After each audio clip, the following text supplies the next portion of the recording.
శ్రీమాత్రే నమః.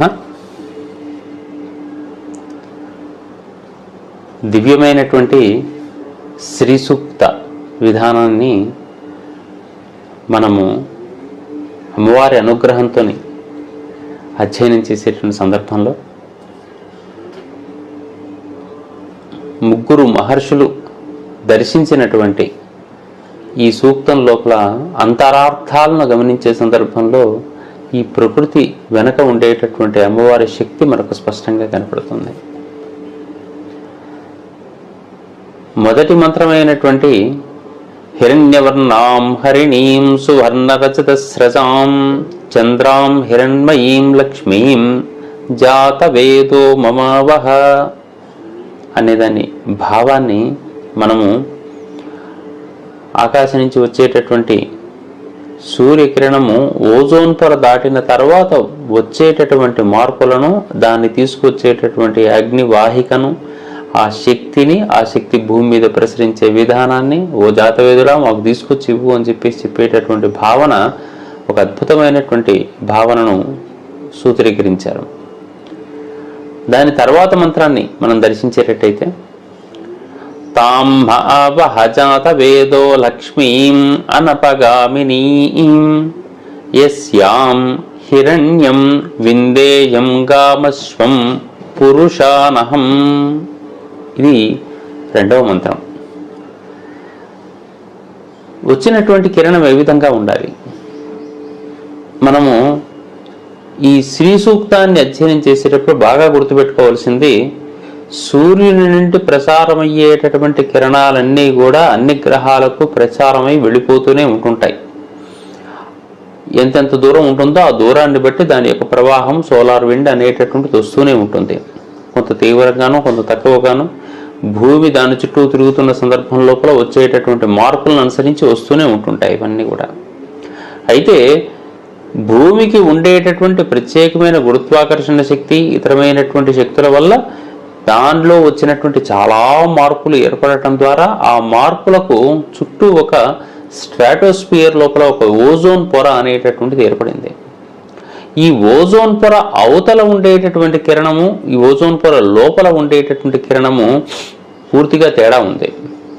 ఓజోన్ పొర బయట ఉండే కిరణమే కనుక భూమి మీదకి నిత్యం ప్రసారమై కనుక ఉండేటట్టయితే మనకు తెలిసి ఈ భూమి మీద ఉండేటటువంటి జలావరణం మొత్తం కూడా అంతమయ్యే అవకాశం ఉంటుంది. భూమి మీద జీవావరణమే ఉండకపోయేది.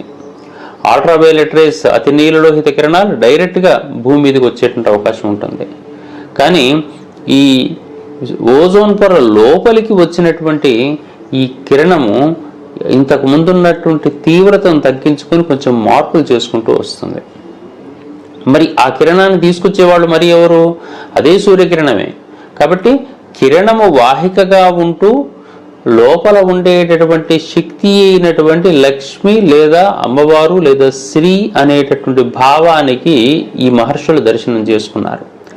ఆ ఒక్క కిరణం లోపల ఉండేటటువంటి శక్తి మనని కాపాడుతుంది. ఆ శక్తికే మనం అనేక రకాల పేర్లు పెట్టుకున్నాం. వాహిక అగ్ని, వాహిక కిరణం.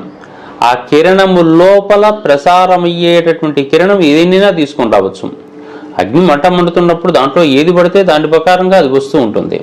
కానీ మనకు వచ్చేటటువంటి కిరణము ఫిల్టర్ అయినటువంటి సూర్యకిరణము లోపల ఉండేటటువంటి ఈ ప్రకృతికి, ఈ భూమికి, ఈ జనానికి, ఇక్కడ ఉండేటటువంటి పశు సంపదకు, ఇక్కడ ప్రకృతికి వినియోగపడేటటువంటి ఒక ప్రాకృతిక శక్తి ఇది.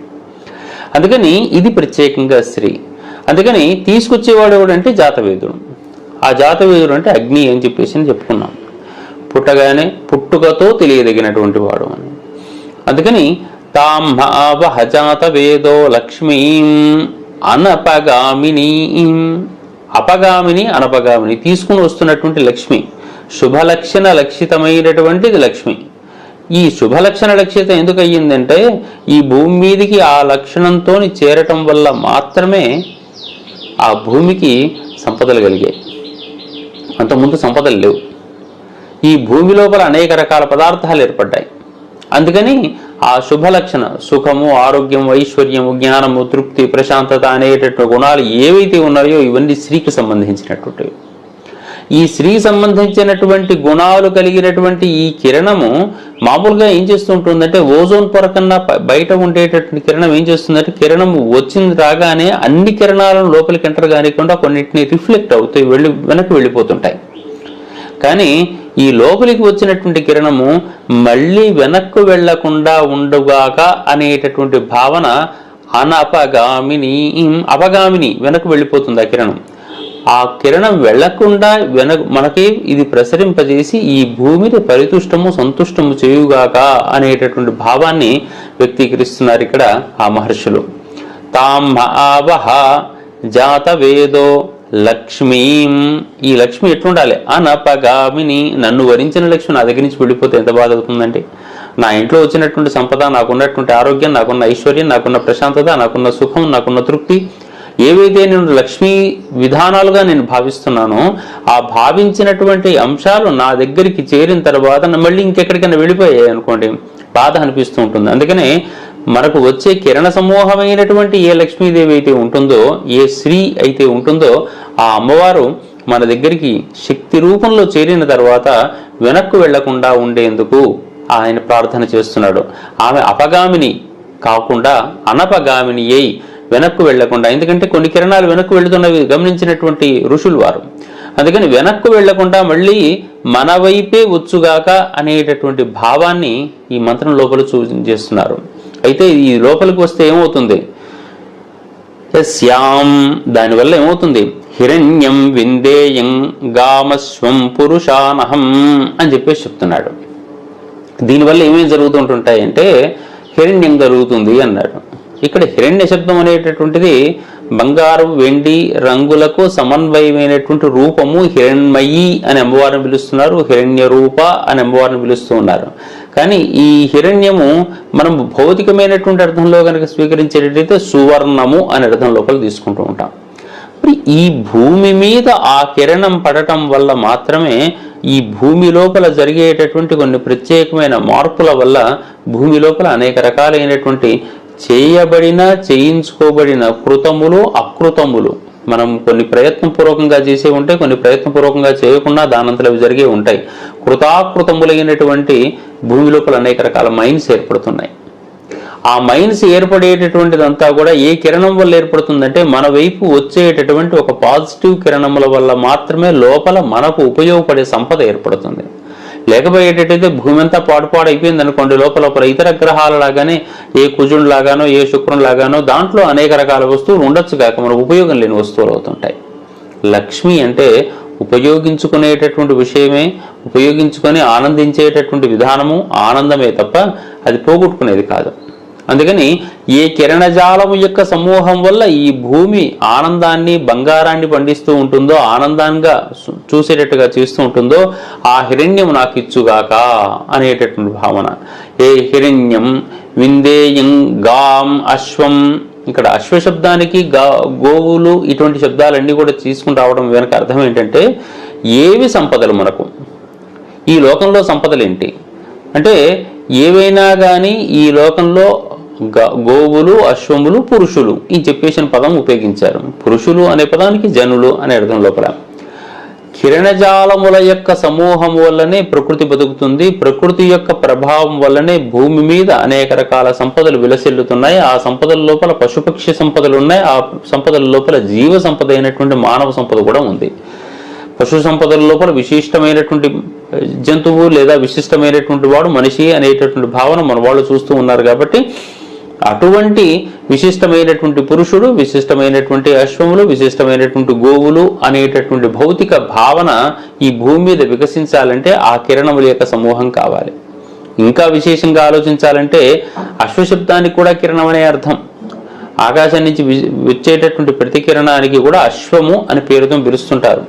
సూర్యుని యొక్క ప్రార్థన చేసే సందర్భంలో కూడా మన వాళ్ళు సప్తాశ్వరథమారూఢం ప్రచండం కశ్యపాత్మజం అని చెప్పేసి చెప్తుంటారు. 7 అశ్వములతో కూడుకున్నటువంటిది అనేటటువంటి మాటను వినియోగిస్తూ ఉంటారు. ఇక్కడ 7 అశ్వములు అనేటటువంటిది ఆయనకుండేటటువంటి విబ్జ్యార్క సంకేతం, మనకు ఉండేటటువంటి 7 రకాల రంగులకు సంకేతం. ఆ 7 రంగులను 7 రంగులతో కూడుకున్నటువంటి రథంలో తాను కూర్చున్నట్టుగా చెప్తూ ఉంటుంటారు. అందుకని వైదిక పరిభాష లోపల అశ్వశబ్దానికి అనేక రకాల అర్థాలు ఉన్నాయి. మనం సామర్థ్యాన్ని చూడాలన్నప్పటికీ కూడా అశ్వ సామర్థ్యం అని చెప్పేసి చూసే సంప్రదాయం మనకుంది. హార్స్ పవర్ అని చెప్పేసి అని మోటార్స్కి అందరికీ కూడా హార్స్ పవర్ అని చెప్పేసేటటువంటి సంప్రదాయం మన వాళ్ళకి కనపడుతూ ఉంటుంది.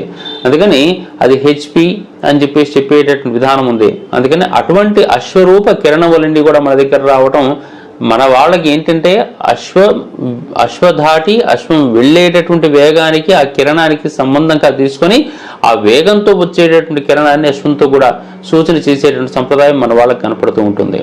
అందుకని దాంతోపాటు గోవులు, అనేక రకాలైనటువంటి గోవులు కూడా మనకు ఆనందం ఇచ్చుగాక అని చెప్పేసి అంటే గోశబ్దానికి అనేక రకాల అర్థాలు ఉన్నాయి. గోశబ్దానికి కాంతి అనే అర్థం ఉంది, గోశబ్దానికి ఇది పశువులు అనే అర్థం మనకు కనపడుతూ ఉంటుంది, గోవు అంటే ఆనందాన్ని ఇచ్చేది అనే అర్థం లోపల కనపడుతూ ఉంటుంది.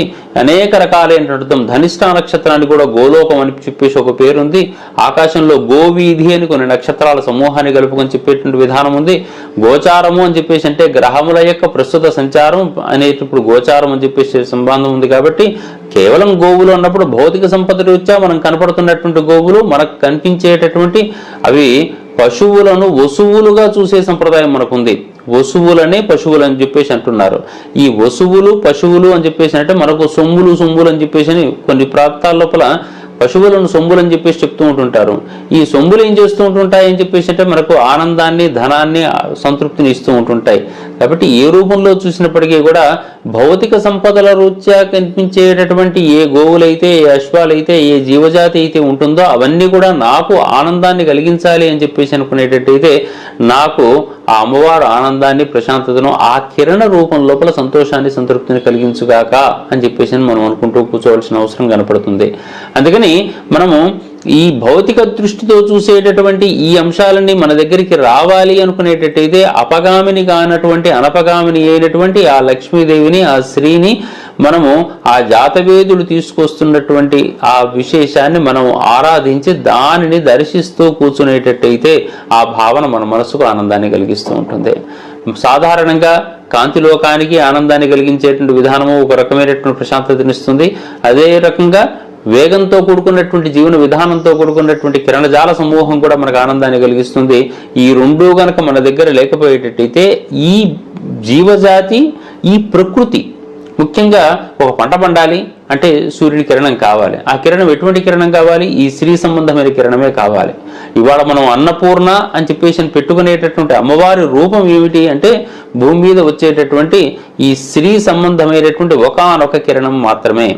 అందువల్ల ఆ భూమి మీద పడ్డటువంటి ఆ కిరణము కిరణజన్య సంయోగ క్రియ చేసి ఆ భూమి లోపల వికాసం కలిగించింది, ఆ చెట్టు లోపల వికాసం కలిగించింది. దాని ద్వారా అది పత్రహరితం అనేక రకాల చర్యలకు లోనై మనకందరికీ ఆహారాన్ని సమకూర్చేటట్టు విధానంగా మారిపోతూ వస్తుంది.